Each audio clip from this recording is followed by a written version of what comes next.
Aku baru saja membeli S-Class W221 berumur 13 tahun. Mobil dengan segudang kemewahan, tapi juga segudang resiko masalah yang menghantui. Mobil yang bisa menaikkan gengsi, tapi juga bisa menguras sisi rekening. Mobil yang kubeli ini tidak lepas dari masalah. 30 menit baru bersama, cek engine langsung menyambut. Puli dan transmisi berisik, LCD-nya keriputan, belum lagi dibayangi kondisi air suspensi dan ECU yang selalu mengkhawatirkan. Mobil ini akan terus bikin khawatir kalau tidak segera diperiksa dan diperbaiki. Masalah cek engine yang menyala, entah itu berkat atau kutukan ya. Berkat karena kita diingetin bahwa mobil ini ada penyakitnya. Kutukan karena siapa sih yang suka divonis kena penyakit? Jadi hadapi saja vonisnya segera daripada tambah pusing yang tidak perlu. Karena aku belum punya scanner, jadi aku membawa mobil ini ke bengkel resmi. Setelah membayar jasa scan, ada beberapa masalah yang terbaca. P0171 dan P0174, yang mana adanya angin palsu yang terbaca di bagian dalam intake. Efeknya pembakaran tidak sempurna, mobil jadi boros dan kurang tenaga. Untuk masalah ini penanganannya perlu dites di mana titik kebocorannya. Kupikir untuk hal ini, aku mungkin masih bisa mengatasinya sendiri.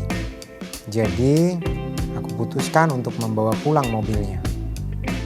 Aku mulai memeriksa mobil ini lebih detail dan memulai berbelanja.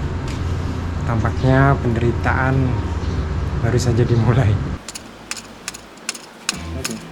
Hal pertama yang aku lakukan adalah memeriksa sumber-sumber bunyi di bagian mesin dan memutuskan untuk mengganti sebagian besar puli-puli mesin. Puli tensioner, idler puli polos, idler puli besar, dan water pump. Buat mesin M272 yang pakai power steering hidrolik, biasanya nggak ada puli besar ini karena tempatnya digantikan dengan pompa power steering. Sesuai prediksi, puli-puli memang sudah mulai berisik. Sekarang, saatnya mulai memasang puli-puli yang sudah disiapkan. Pekerjaan seperti ini sudah pasti tangan jadi kotor.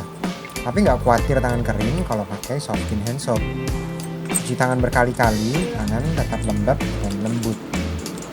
Puli kecil, puli polos, puli besar, paling mudah dipasang. Tinggal plug and play. Oh ya, soft clean hand soap ada 3 aroma, semuanya lembut sesuai namanya. Untuk sekarang, vanilla dan milk masih jadi favoritku. Untuk 2 aroma lainnya, favorit anak-anakku.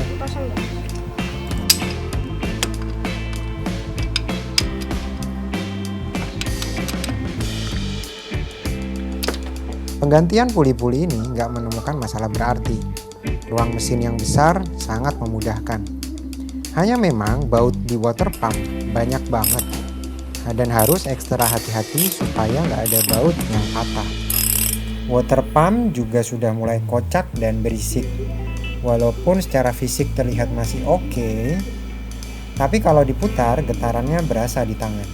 AC memang masih dingin, tapi bunyi-bunyi di puli dan usia membuatku memutuskan untuk mengganti saja sekalian kompresornya. Ketika kompresor diganti, gas freon akan dikuras dan itu akan menyebabkan komputer membaca ada kebocoran gas. Otomatis komputer menutup saluran freon ke dalam mobil dan mematikan seluruh sistem AC. Aku tidak mengetahui hal ini sebelumnya. Solusinya kita mesti clear faultnya, baru kita bisa refill freonnya.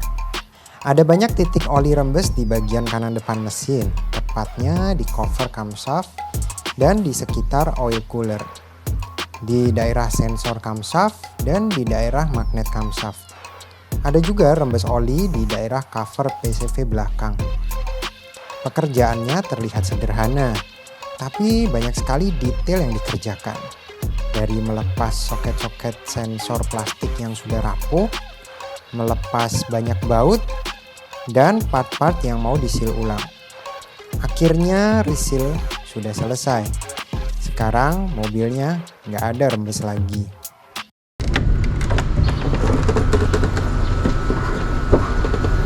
Hidrolik dan perkap mesin kok pada rusak ya? Jangan-jangan mobil ini sering dibuka tutup kap mesinnya. Yang berarti... Udah, nggak usah overthinking. Kap mesinnya nggak terbuka secara mandiri dan harus dipegangin. Ini pasti karena hidroliknya sudah rusak. Bagian ini harus segera diperbaiki karena ini mengganggu workflow perbaikan mesin. Posisi hidrolik kap mesin ada di dalam bodi samping, di atas spakbor. Kita harus lepas spakbornya untuk mengakses penggantiannya. Oh, ternyata udah nggak ada hidroliknya. Berarti pernah dibongkar sama pemilik sebelumnya. Ayo kita pasang.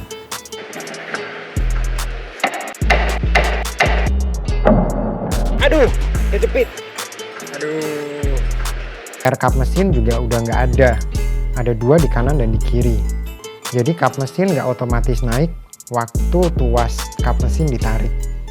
Part ini nggak terlalu mahal kok, walau sering rusak. Untuk bunyi di bawah dashboard, aku mulai mencurigai transmisi di bagian torque converter.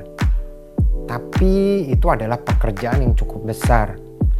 Jadi aku mencoba dulu mengganti semua mounting mesin dan transmisi.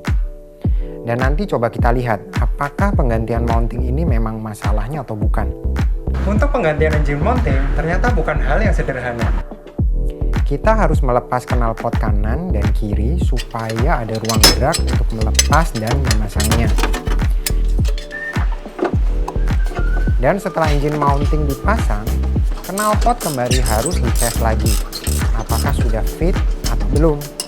Memastikan nggak ada kebocoran gas buang. Oke, knalpot udah nggak ada yang bocor, jadi kita lanjut ke perbaikan selanjutnya. Oli mesin, oli transmisi, seal karter transmisi, dan filter-filternya aku ganti baru. Karena memang sudah waktunya.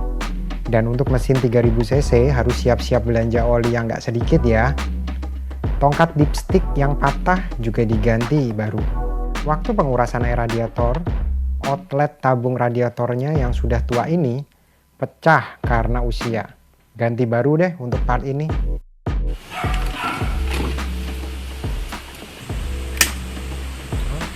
Urusan sistem pendingin jangan kompromi, fatal kalau nggak diberesin. Dan inilah yang kutunggu-tunggu dalam proses restorasi, mencari part-part yang sudah lemah. Aku ajak kalian lihat hasil perbaikan puli-puli ya. Coba kalian perhatiin video ini.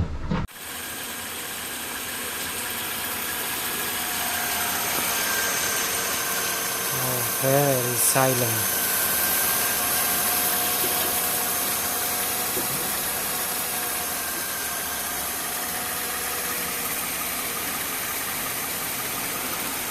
Gak ada lagi suara aneh.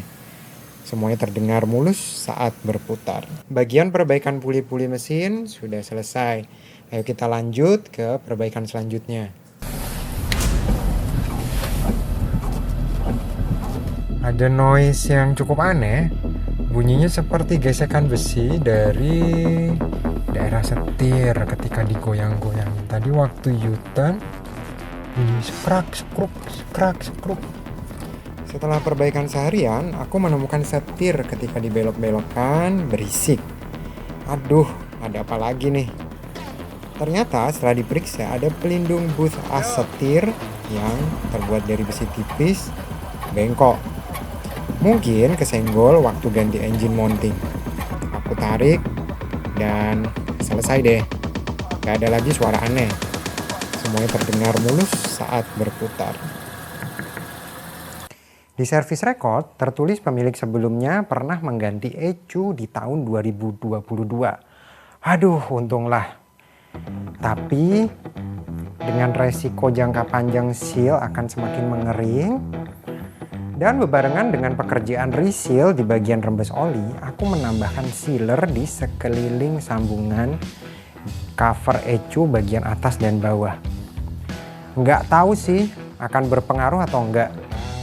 Tapi mungkin bisa kita buktikan 5-10 tahun lagi.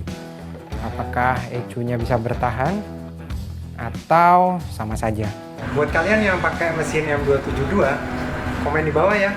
Apa yang kalian lakukan dengan ECU panggang ini. Pompa wiper mati. Aku ganti baru supaya bisa nyemprot lagi. Headlamp washer juga mati. Yang ini aku biarin aja karena nggak kepakai di iklim Indonesia. Aki juga sudah 2 tahun lebih. Walau masih bekerja dengan baik, aku memutuskan untuk menggantinya saja. Kestabilan voltase penting sekali untuk support semua bagian electrical mobil. Daripada resiko yang lebih besar, aku ganti part ini. Untuk sementara aku sudah menghabiskan untuk spare part saja. Belum termasuk spare part air suspensi yang sebagian masih dalam perjalanan ke Indonesia. Memang seperti yang di komen-komen kalian, S-Class memang menguras kantong. Detail harganya aku kasih di sini ya. Kupikir sampai di sini dulu videonya. Buat kalian yang suka, jangan lupa like, komen, dan subscribe. Kupikir sampai di sini dulu videonya. Buat kalian yang suka videonya, jangan lupa like, komen, dan subscribe supaya gak ketinggalan episode selanjutnya. Makasih sudah menonton. Sampai jumpa. Kamu jenguk aja dari tadi ya. Ini ikut ngomong ya.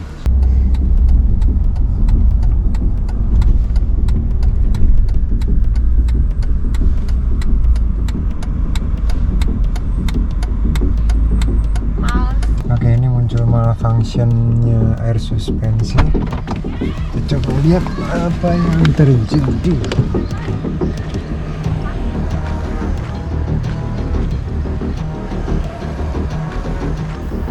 Oh, waduh, air suspensi belakang bermasalah.